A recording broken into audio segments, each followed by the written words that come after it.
بسم اللہ الرحمن الرحیم۔ السلام علیکم ورحمۃ اللہ وبرکاتہ۔ دوستو، ویڈیو کو مکمل دیکھیں اور ہمارے چینل کو سبسکرائب کریں۔ ایک عورت سے ایئرپورٹ پر جہاز کے انتظار میں وقت ہی نہیں کٹ پا رہا تھا۔ کچھ سوچ کر دکان سے جا کر وقت گزاری کے لیے ایک کتاب اور کھانے کے لیے بسکٹ کا ایک پیکٹ خریدا۔ واپس انتظار گاہ میں جا کر کتاب پڑھنا شروع کی۔ اس عورت کے ساتھ ہی دوسری کرسی پر ایک اور مسافر عورت کسی کتاب کا مطالعہ کر رہی تھی۔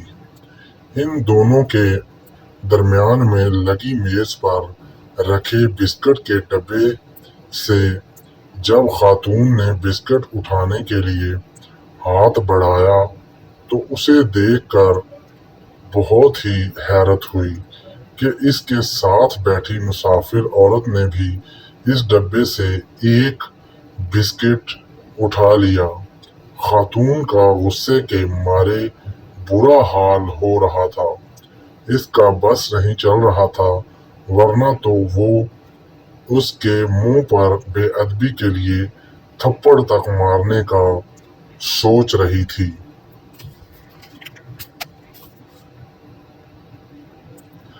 اس کی حیرت اس وقت دو چند ہو گئی جب اس نے دیکھا کہ جیسے ہی وہ ڈبے سے ایک بسکٹ اٹھاتی، وہ دوسری مسافر عورت بھی ایک بسکٹ اٹھا لیتی۔ غصے سے بے حال وہ خود پر مشکل سے قابو رکھ پا رہی تھی۔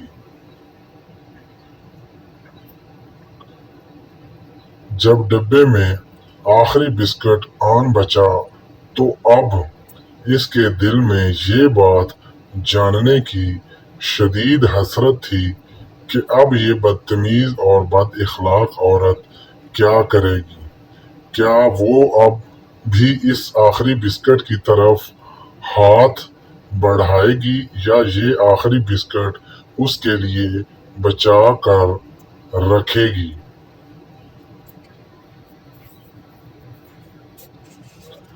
تاہم اس کی حیرت اپنے عروج پر جا پہنچی جب مسافر عورت نے اس آخری بسکٹ کو دو حصوں میں تقسیم کر کے آدھا خود اٹھا لیا اور آدھا اس کے لیے چھوڑ دیا۔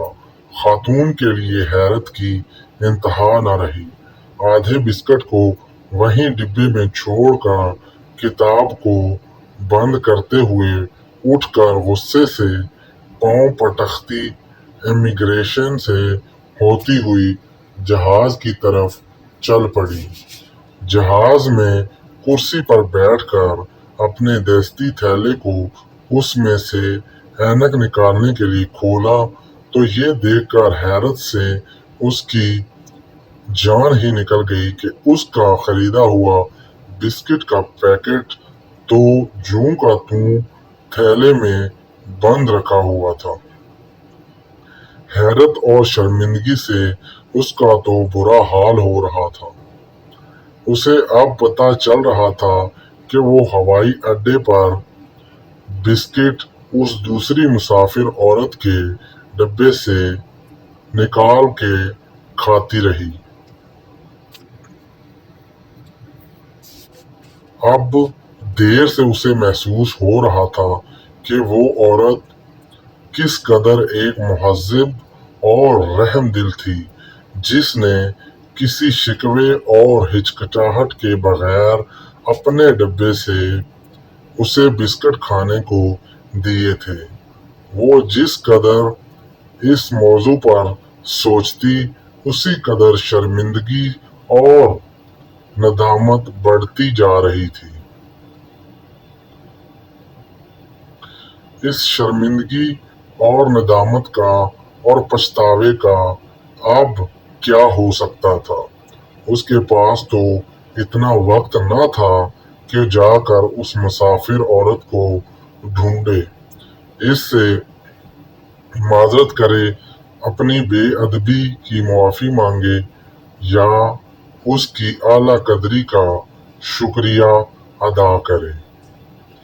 اسی لیے کہتے ہیں کہ کسی کے بارے میں غلط رائے قائم کرنے میں جلدی نہیں کرنی چاہیے، کیونکہ لازمی نہیں کہ آپ کی قائم کردہ رائے ہی ٹھیک ہو۔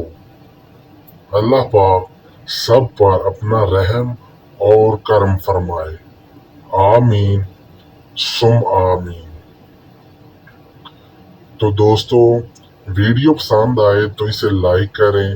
مزید ایسی ویڈیوز دیکھنے کے لیے ہمارے چینل کو سبسکرائب کریں اور ساتھ بیل کے آئیکن کو بھی پریس کریں تاکہ مزید ایسی ویڈیوز کے نوٹیفیکیشن سب سے پہلے آپ تک پہنچتے رہیں۔ شکریہ۔